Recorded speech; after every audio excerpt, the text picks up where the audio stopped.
The twin sons of Ashmark Prime beat down like hammers on an anvil, turning the air into something you could chew. Eli Torrance squinted through his cracked goggles, watching heat mirages dance across the red sand dunes that stretched to every horizon. Somewhere in the distance, the skeleton of a downed cargo hauler jutted from the ground like a metal tombstone, another piece of junk for his collection, if he could strip it before the scavenger gangs found it first. Rust barked once, sharp and insistent. Yeah, I see it, Eli muttered, adjusting the solar panels on his hoverbike.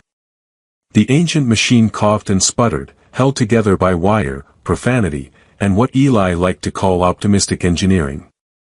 Just give me a second. This thing's older than the war, and twice as tired. The dog barked again, more urgent this time, and took off running toward a ridge of crystallized sand. Rust. Get back here, you mangy, Eli swore and kicked the hoverbike into reluctant motion, following the brown streak of fur that was his only companion on this dead-end world. 3 years of scraping by in the borderlands, and the dog still hadn't learned that curiosity killed more than cats out here. It killed everyone stupid enough to wander off the mapped zones. Rust disappeared over the ridge, and Eli's stomach tightened. The war between human colonists and the alien coalition had left Ashmark Prime scattered with unexploded ordnance, automated defense turrets still running on corrupted programming, and worse things that didn't have names yet. He'd found a prospector last month turned inside out by some kind of biological weapon, still technically alive and begging for death. He crested the ridge and killed the hoverbike's engine. Below, half buried in an impact crater, lay the twisted remains of an escape pod. The hull was split open like a gutted fish, its metal skin scorched black and peeling. Debris field suggested it had been falling for a while before it hit. Probably got clipped during the orbital battle 2 weeks back. Eli had watched that particular light show from his shelter, drinking recycled water and wondering which side was winning. Not that it mattered to people like him. The losing side was always everyone on the ground. Rust stood at the crater's edge, whimpering. It's dead, boy. Whatever was in there is. Eli stopped. The dog wasn't looking at the pod. He was looking at something near it, partially covered by sand. An arm. Pale, slender, definitely humanoid. Eli's hand went to the plasma cutter on his belt, not much of a weapon, but it had saved his skin twice before. He approached slowly, boots crunching on the fused glass that covered everything within 50 meters of the crash site.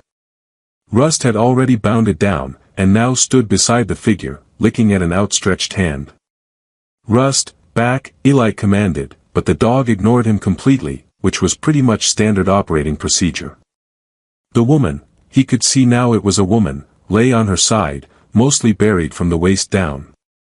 Her clothes were some kind of environmental suit, torn and melted in places, exposing skin that was too pale, almost translucent.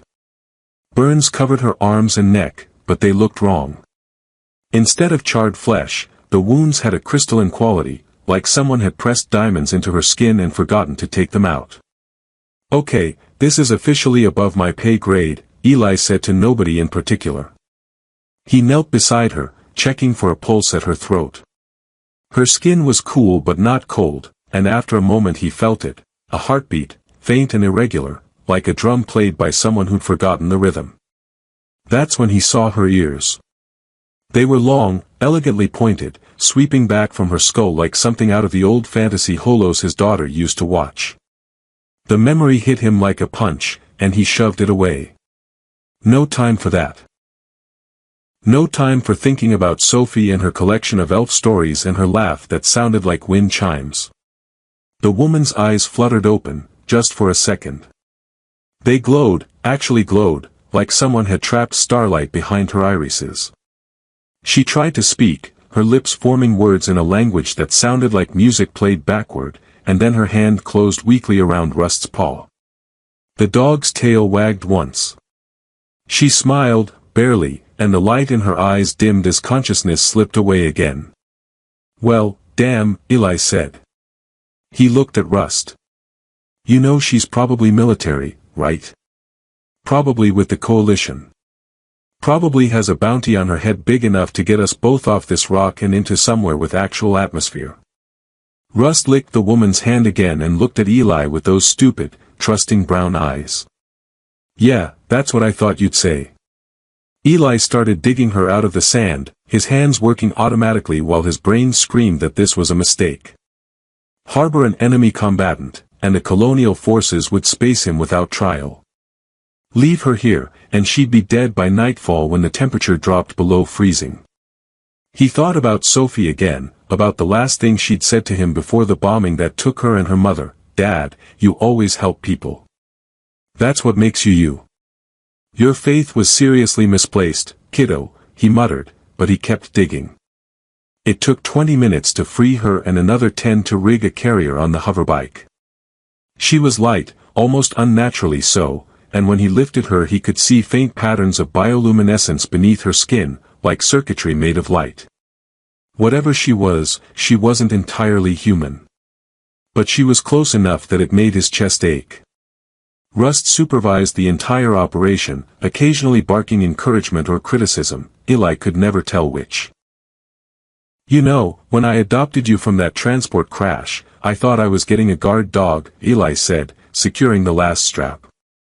Turns out I got a social worker with fur. The dog sneezed, which Eli chose to interpret as disagreement. The ride back to his shelter took an hour, the hoverbike complaining under the extra weight, the twin suns beginning their slow descent toward the horizon. Eli kept checking the woman's pulse, feeling it grow slightly stronger, more regular. Once, her fingers twitched, and that strange glow flickered beneath her skin again, concentrated around her heart. His shelter was a half-buried cargo container, insulated and modified with salvaged tech. Not much, but it kept the heat out during the day and the cold out at night. He had water recyclers, a medical kit he'd stolen from an abandoned field hospital, and enough ration bars to last 6 months if he was careful. He laid her on his cot, the only actual furniture he owned, and started cleaning the wounds. The crystalline burns didn't respond to normal treatment, but when he applied a cellular regenerator he'd salvaged, they seemed to absorb the energy, glowing brighter before slowly fading. Her breathing steadied. Rust curled up beside the cot, his head resting on the edge, eyes fixed on the woman's face. You're staying there all night, aren't you? Eli asked. The dog's tail thumped once against the floor. Great. Fantastic. I'll just sleep on the floor then. Again. He pulled up his salvaged datapad and started searching through intercepted transmissions, trying to figure out what he'd just brought into his home. The reports were fragmented, encrypted, and mostly useless, but one phrase kept appearing, Valen Navigator, missing after orbital engagement. Valen. He'd heard the name before, in the bars where scavengers traded rumors. An alien species that looked almost human, supposedly peaceful explorers who'd gotten caught in the shooting war between the colonial expansion and some other hostile faction the woman had been unconscious for 3 days, and Eli was starting to wonder if he'd saved her life or just delayed the inevitable. He sat cross-legged on the floor of his shelter, spooning reconstituted protein paste into his mouth while watching her chest rise and fall with that too slow, too steady rhythm that wasn't quite human. Rust hadn't moved from his post beside the cot except to eat and handle business outside, and even then he'd whine the entire time like she might evaporate if he looked away. You're being ridiculous, Eli told the dog. She's not going anywhere. Probably because she's dying, but still. Rust's ear twitched in what Eli had learned to recognize as canine disapproval. The fever had started on day 2.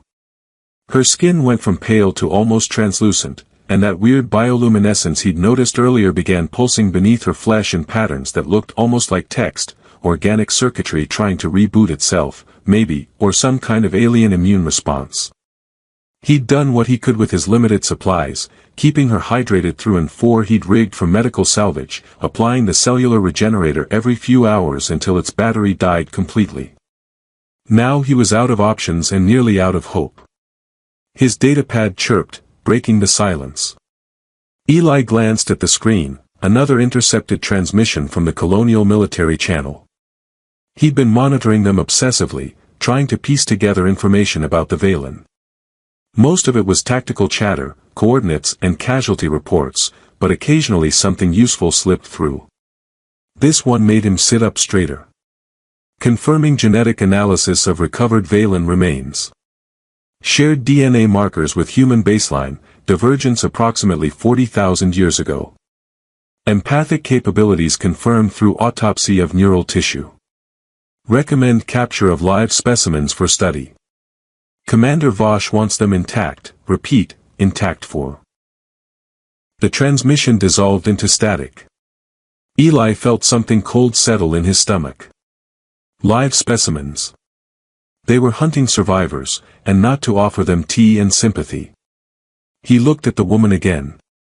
Her long ears twitched slightly, responding to some sound he couldn't hear. In sleep, she looked younger than he'd first thought, maybe mid-20s in human years, though who knew how Valen aged. There was something fragile about her now that hadn't been there in that first moment when her eyes had opened and he'd seen Starlight looking back at him. 40,000 years, he muttered. That's one hell of a family reunion. Rust made a sound that might have been agreement or might have been gas. With Rust, it was often hard to tell. Eli pulled up his archive of pre-war scientific databases, most of it corrupted or incomplete, but he managed to find a few fragments about panspermia theory, the idea that life on multiple worlds might share common origins. Ancient seeding, either natural or artificial. Humanity had always assumed they were alone, or at least unique. Turns out they were just one branch of a very old tree. The woman stirred, her head turning slightly toward Rust.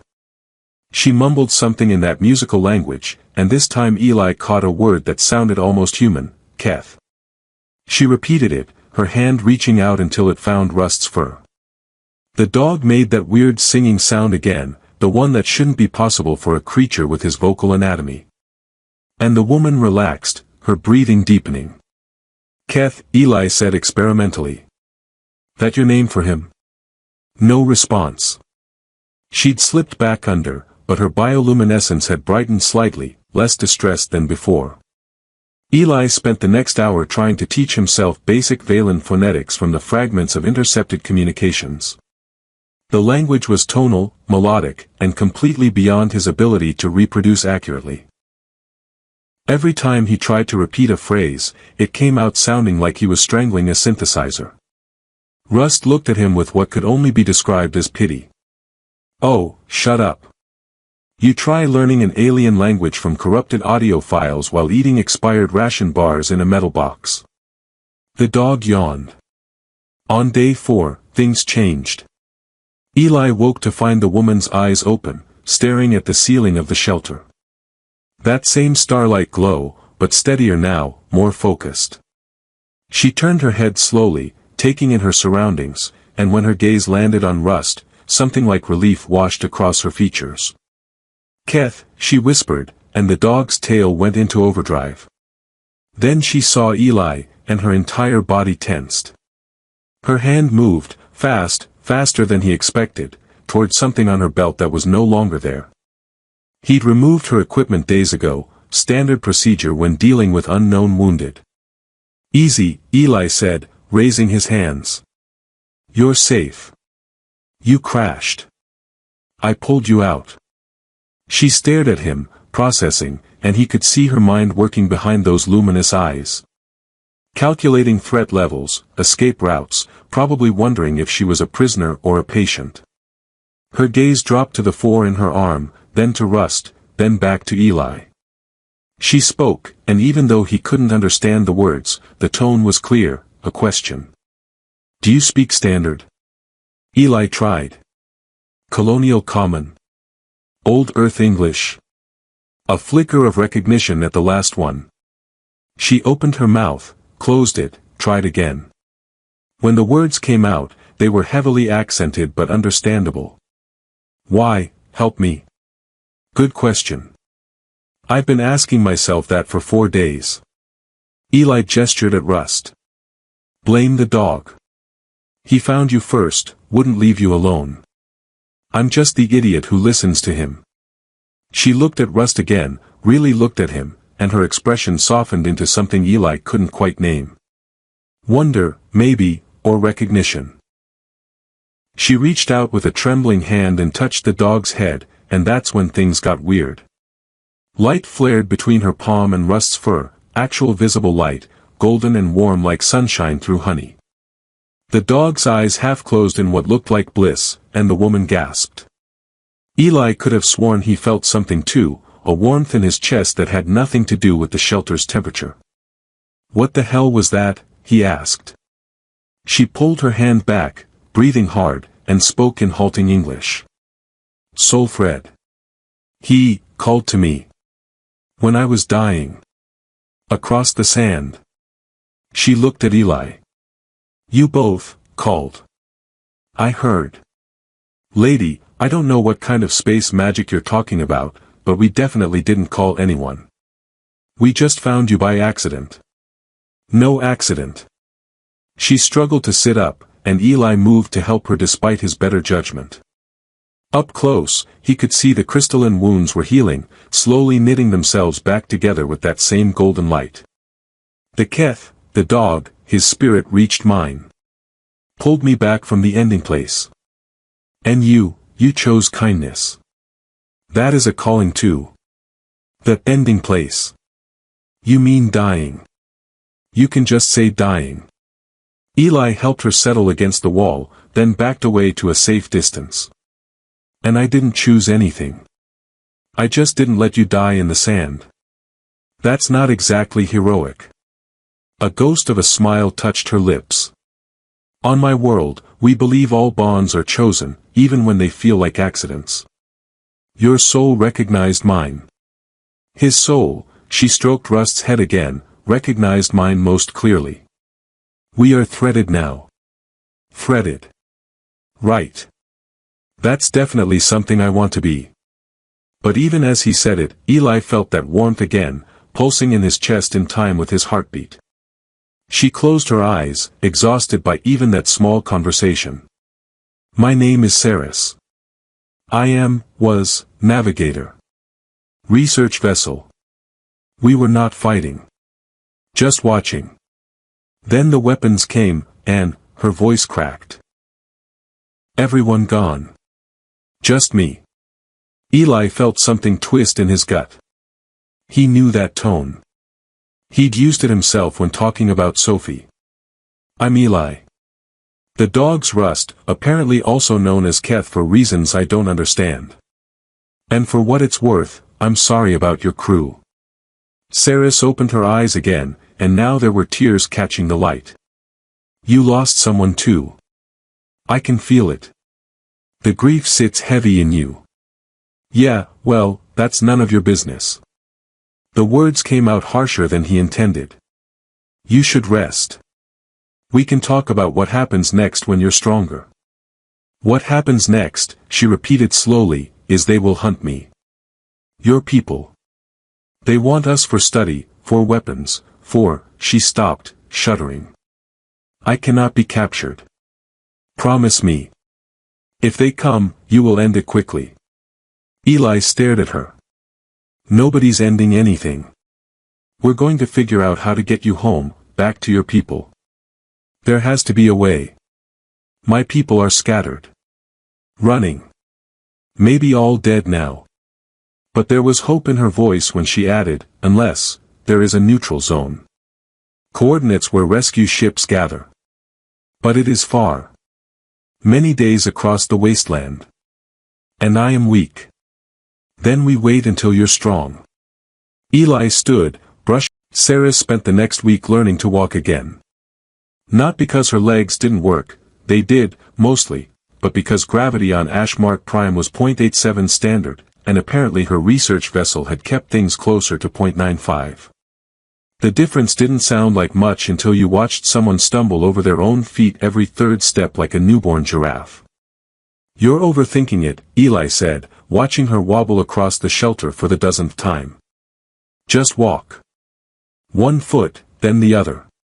Humans figured it out like 4 million years ago. Valen figured it out 6 million years ago, Saris shot back, catching herself on the wall before she face-planted. We simply did it with more grace. Yeah, I can see that. Very graceful. You look like you're wrestling invisible opponents.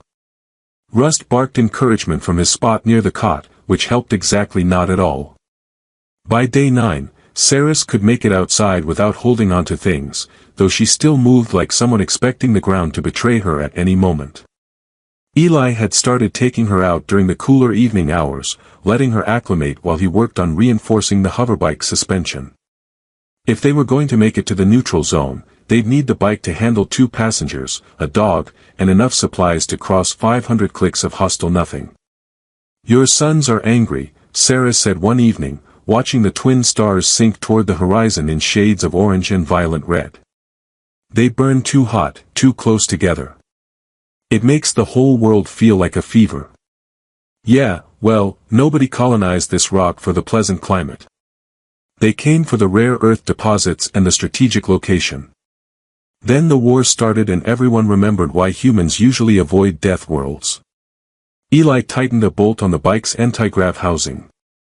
Your people got caught in the middle of that, didn't they? Saris sat on a chunk of twisted metal, her long ears twitching in the wind. We were studying the quantum foam distortions near your colony's jump gate. Pure research. Then the Kreth arrived, she paused, searching for words.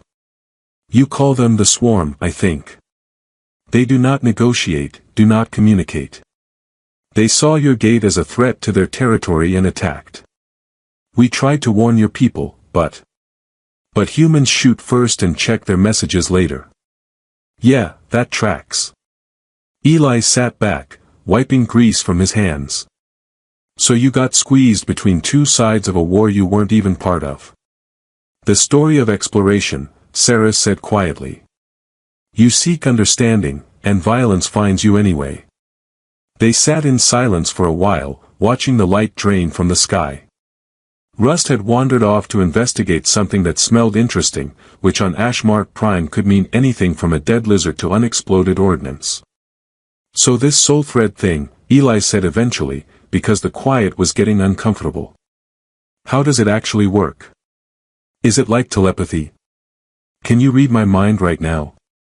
Saris laughed, a sound like crystal chimes that made Eli's chest do that weird warm thing again. No, I cannot read thoughts. It is more like feeling the shape of your spirit. Your emotions are colors and textures.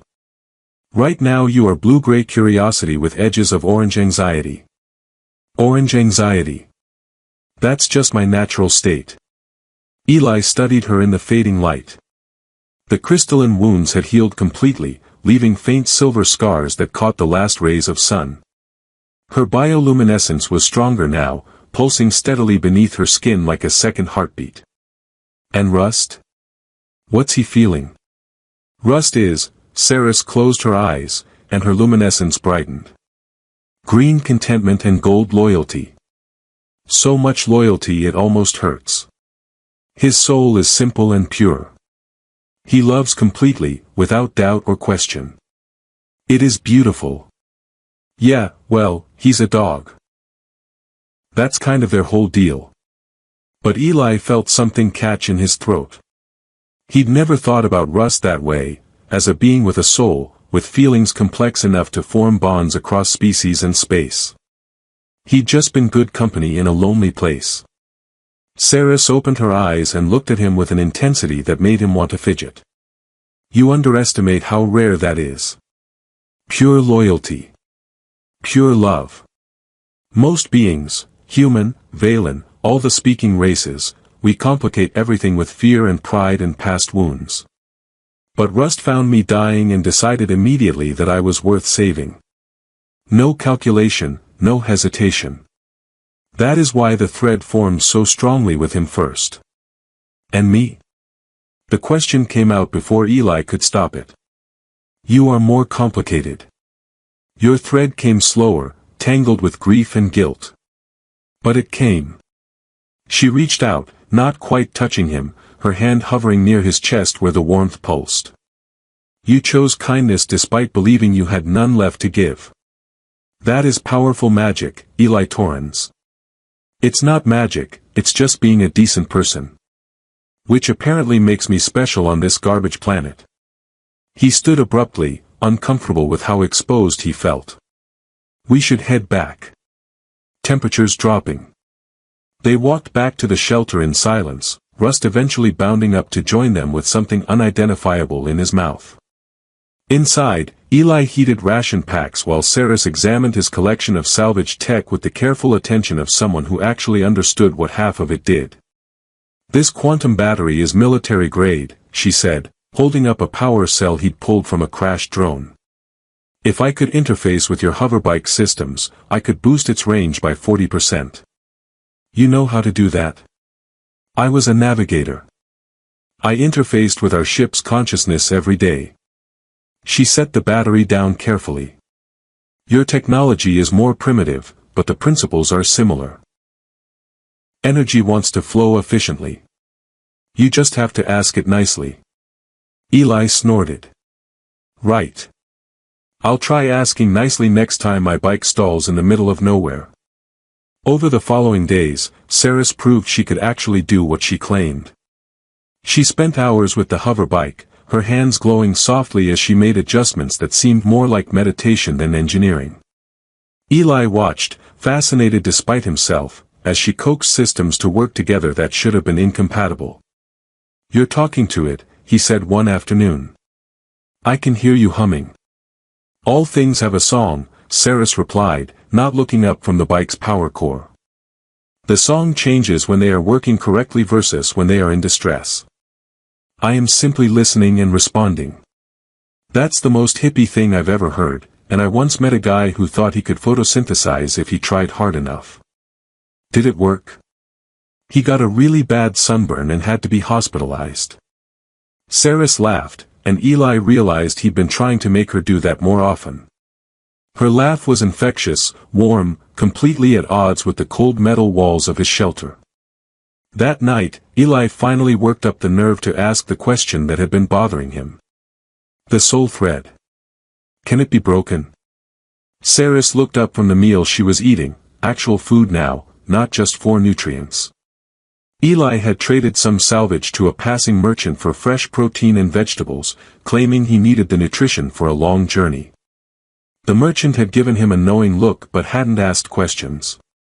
Broken? No. It can be stretched across distances, thinned by time, but never broken. Why do you ask? Because you're going back to your people eventually. And I'm staying here, probably dying in some stupid way like getting eaten by sandworms or shot by my own military. I just want to know if that means I'm stuck feeling your feelings forever. Saris was quiet for a long moment. Would that be so terrible? To have proof that somewhere in the universe, someone you helped is alive and thinking of you? Eli didn't have a good answer for that. Later, after Saris had fallen asleep with Rust curled against her side, their usual arrangement now, Eli lay awake on his makeshift bed and felt that warmth in his chest. It pulsed steady and sure, in rhythm with something beyond his own heartbeat. Two other hearts, he realized. One human adjacent, one purely canine.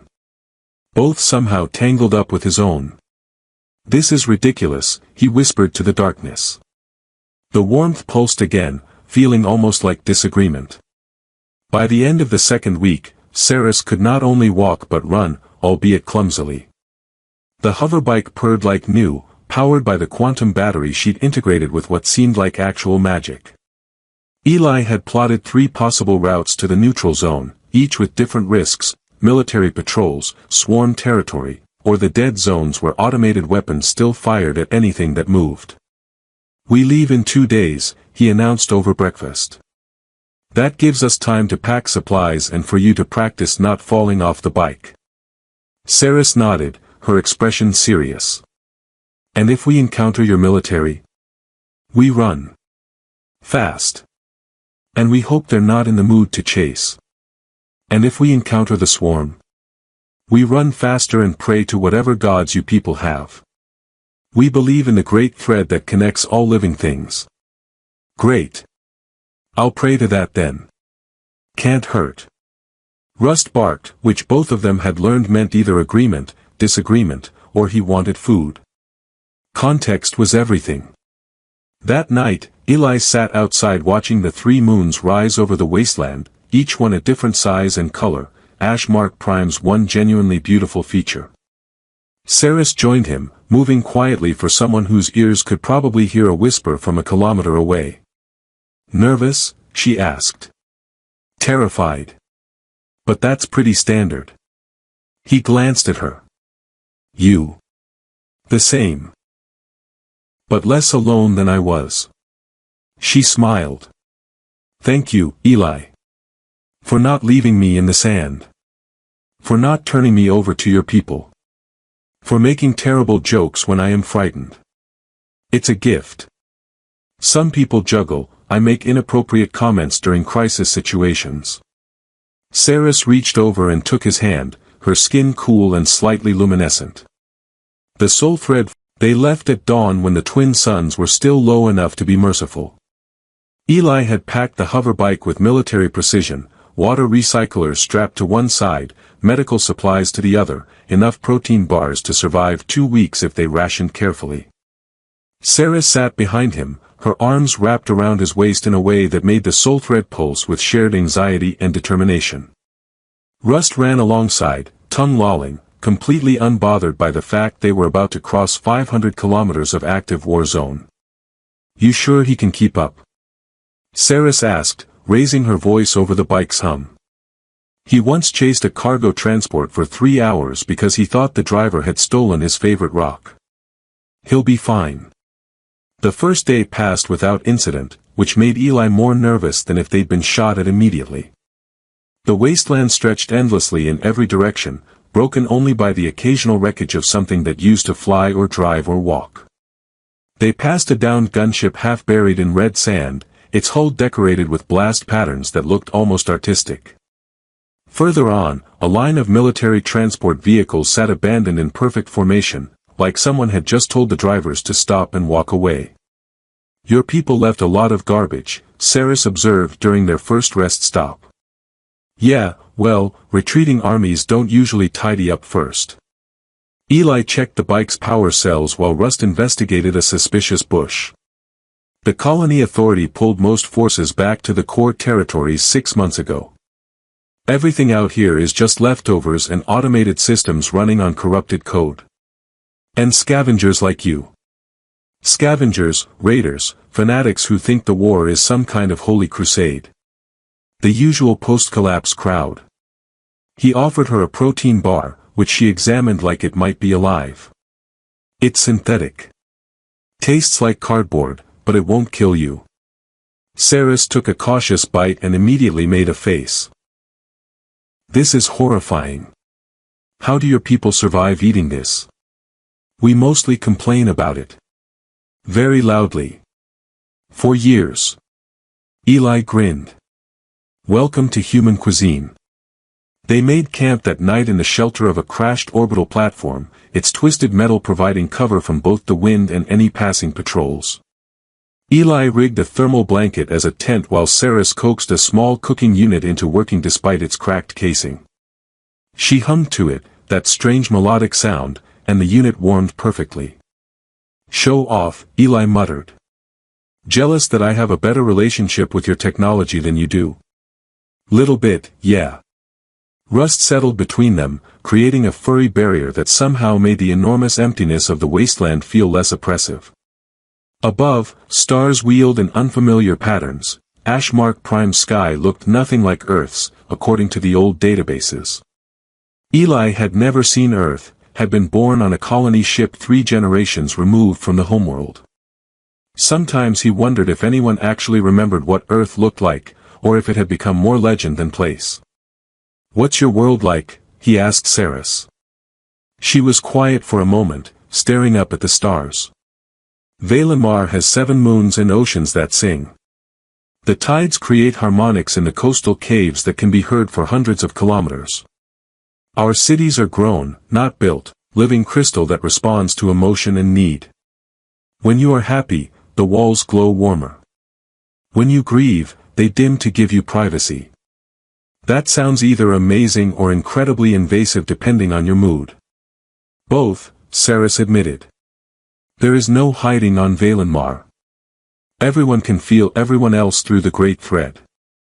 It makes lying nearly impossible and privacy a constant negotiation. Yeah, I think I'll stick with my emotionally distant metal box, thanks. And yet you are connected now.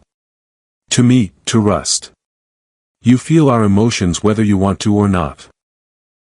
Eli shifted uncomfortably because she was right. He could feel them both, Saris's homesickness like a low ache in his chest, Rust's simple contentment like warm honey. That's different. That's just you two. I can't imagine feeling an entire planet's worth of feelings. I'd lose my mind in about 6 seconds. You learn to filter. To focus only on those you choose to connect with deeply. Saris reached over and scratched Rust behind his ears, making the dog's back leg kick involuntarily. Although Rust makes that difficult. His emotions are so loud and pure, they cut through every filter I have. That's because he has exactly 3 thoughts, and they're all food, friend, and what's that smell? Rust huffed as if offended, then immediately proved Eli's point by getting up to investigate a different suspicious smell. Day 2 brought their first real problem. They'd been making good time across a stretch of fused glass, legacy of some orbital bombardment, when Rust suddenly stopped running and started barking. Not his usual bark, but something urgent and warning. Eli killed the bike's engine. What is it, boy? The dog was staring at something ahead, hackles raised. Saris's hand tightened on Eli's shoulder. I feel them. Mines. Angry and hunting. Them who? His answer came as a patrol drone crested a nearby dune, its sensor array sweeping methodically. Military hardware, still operational, still following whatever orders had been programmed into it before the retreat. Eli's blood went cold. Those things were armed with plasma cannons and had kill on-site protocols for anything not broadcasting proper identification codes. Don't move, he whispered. Their motion sensors are sensitive, but if we stay absolutely still. Saris made a sound, that humming singing that seemed to come from somewhere deeper than her throat. The soul thread flared hot in Eli's chest, and he felt her reach out with something that wasn't quite telepathy, more like emotional weight. The drone's sensor array flickered, stuttered, then swept past them as if they weren't there. What did you just do? I asked it not to see us. Saris's voice was strained. Its consciousness is simple, angry. I gave it a feeling of emptiness where we stand. You can mind control machines. Not control. Suggest. And only for a moment. We should move. Now. Eli didn't need to be told twice. He kicked the bike into motion, angling away from the drone's patrol route. Rust bounded after them, apparently deciding that whatever was happening, running was definitely the right call. They put 10 kilometers between themselves and the drone before stopping, all of them breathing hard. Saris slid off the bike and sat heavily on the sand, her bioluminescence flickering erratically. You okay? Eli crouched beside her, worried. That took more energy than expected. Machines are harder than living minds. There is no thread to follow, just empty protocols and anger. She looked up at him, exhausted. Your people built weapons with emotions but no souls. It is deeply disturbing. Yeah, well, humanity's pretty good at disturbing. It's basically our brand. They rested for an hour, Eli keeping watch while Saris recovered and Rust napped with his head in her lap. The soul thread pulsed between the 3 of them, and Eli could feel Saris's exhaustion fading gradually, replaced by renewed determination. How much further? She asked finally. Maybe 3 days if we don't hit more problems. Which we will, because that's how my life works. You are very pessimistic for someone who saves dying aliens. I prefer realistic with trust issues. Day 3 delivered on Eli's pessimism. They ran into a sandstorm that came out of nowhere, forcing them to take shelter in an abandoned mining station. The wind howled outside with enough force to strip paint from metal, and Eli was grateful Saris had reinforced the bike systems because otherwise they'd be walking. Inside the station, they found evidence of recent habitation, food wrappers, a still-warm heating unit, sleeping bags arranged in a corner. Raiders, probably, or other scavengers taking shelter from the storm. "We should leave," Saris said, her ears twitching nervously. "Can't. Storm's too strong. We'd get shredded." Eli checked his plasma cutter, making sure it was charged. "But we can be ready." They didn't have to wait long. 4 people emerged from a back corridor, armed with improvised weapons and the wary look of folks who'd survived by not trusting anyone. Their leader, a woman with a cybernetic arm and a scar bisecting her face, looked them over with calculating eyes. "That's our shelter," she said flatly. "You can leave or we can make you leave." "Storm outside would kill us in about 30 seconds, Eli replied, keeping his hands visible and non-threatening. "We're just waiting it out. Then we're gone." The woman's eyes landed on Saris, narrowed. "That's a Valen. There's a bounty on those. There's also a soul-threaded bond between us that will make me very cranky if you try anything." Eli moved slightly to put himself between Saris and the raiders. "Let's all just be civilized adults about this." "Civilized?" The woman laughed without humor. "You see where we're living? Civilization's dead, friend. Now there's just survival and profit." Rust growled, low and dangerous. Eli had never heard him make that sound before.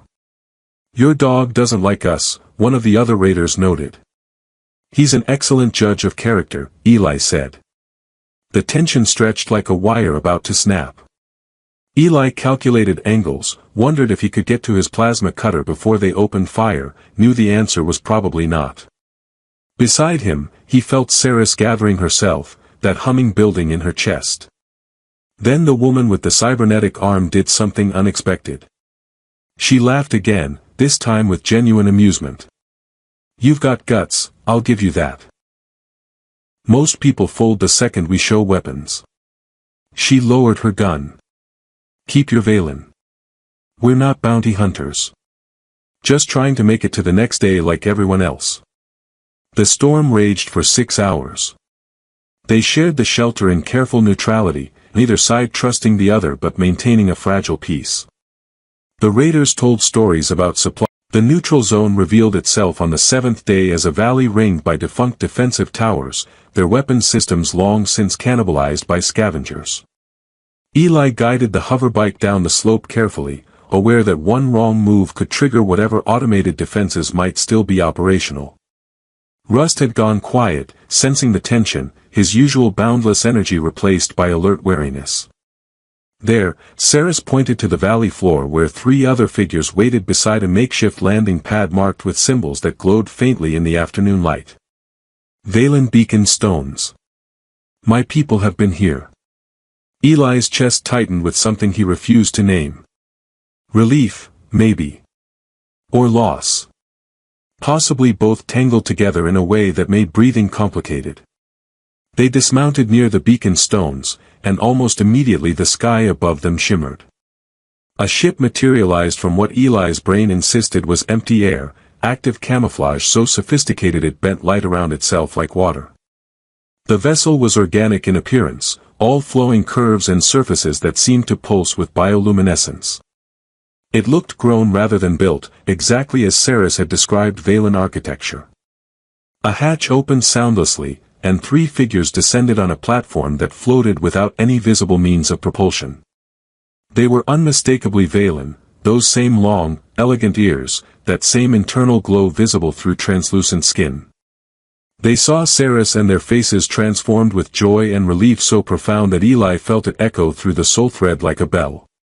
Saris ran to them, and they embraced in a way that made their bioluminescence flare in synchronized patterns.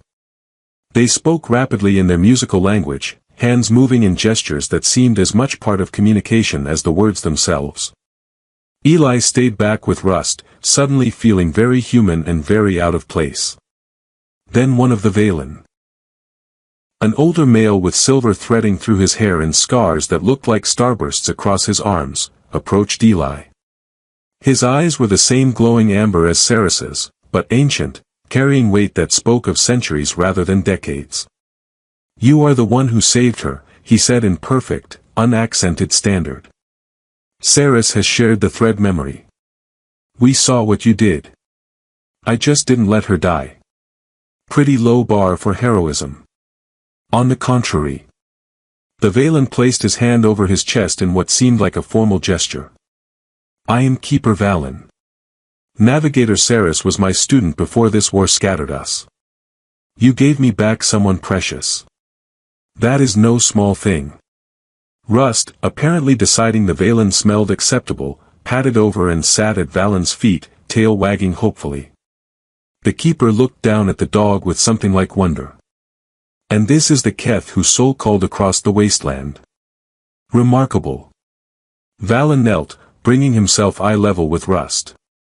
"Your spirit burns very bright, small friend. Very bright indeed." "His name's Rust," Eli said. "And he's not that bright. Last week he tried to eat a hover drone. Intelligence and wisdom are different qualities. He has the latter in abundance." Valen stood, studying Eli with an intensity that made him want to fidget. "The soul thread between you three is extraordinary. Bonds with humans are rare. Bonds involving a non-sentient creature are nearly impossible. Yet here you are, woven together so tightly I can see the threads from here." Ceres returned, her eyes wet but smiling. She touched Eli's arm, and the warmth in his chest flared. "They want me to return to Valenmar. The research fleet is regrouping there. They need navigators who survive to help plan the next phase of exploration." "That's good. That's what you wanted."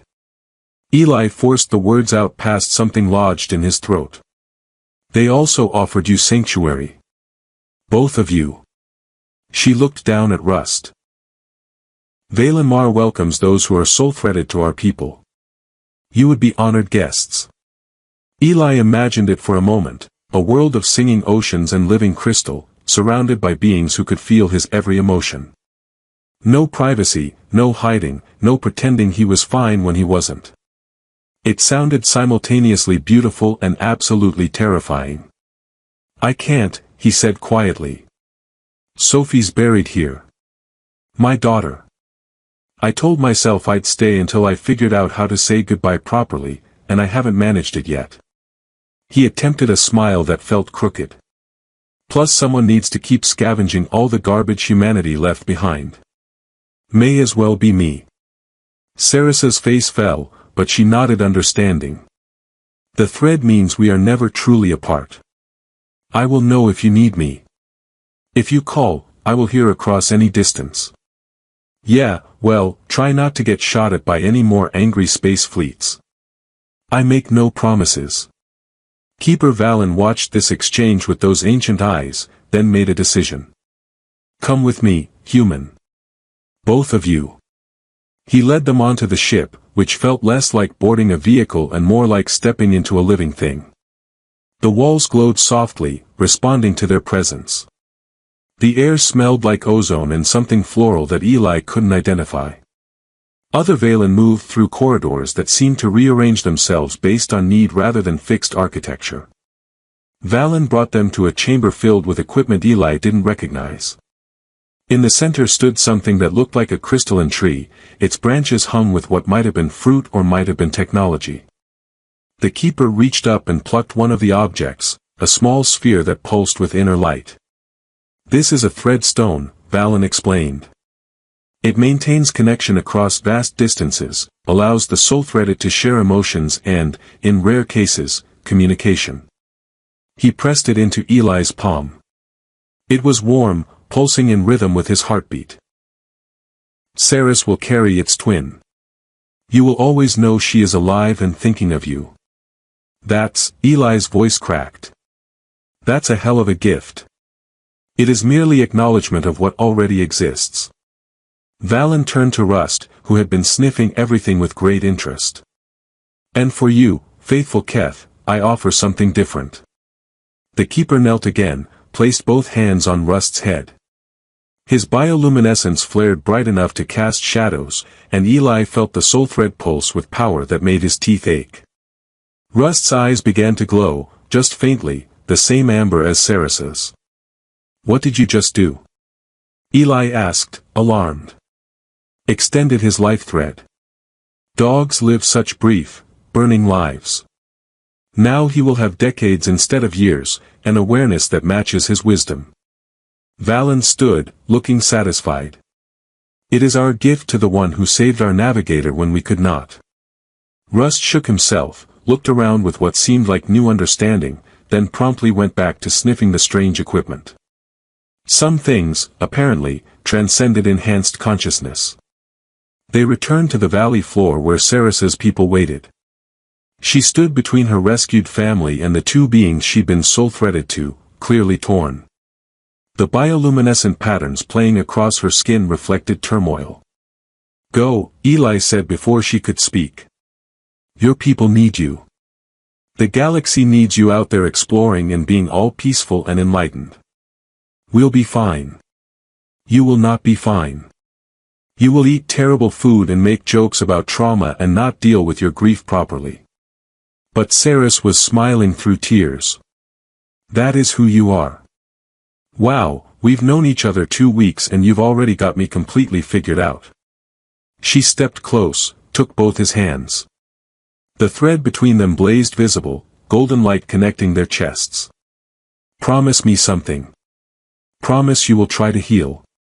Not for me, but for yourself. For Sophie's memory. For the person you were before the war took everything." Eli couldn't speak past the lump in his throat, so he just nodded. Ceres knelt, embraced Rust with the same intensity she'd shown her own people. The dog's tail wagged furiously, his enhanced awareness apparently not making him any less enthusiastic about affection. She whispered something to him in Valen, pressed her forehead to his, and Eli felt love flow through the thread so pure and strong it made his eyes sting. Then she stood, looked at Eli one last time, and walked to her people. They boarded the ship together, the hatch closing silently. The vessel shimmered, bent light around itself, and vanished into the sky so smoothly it might never have been there.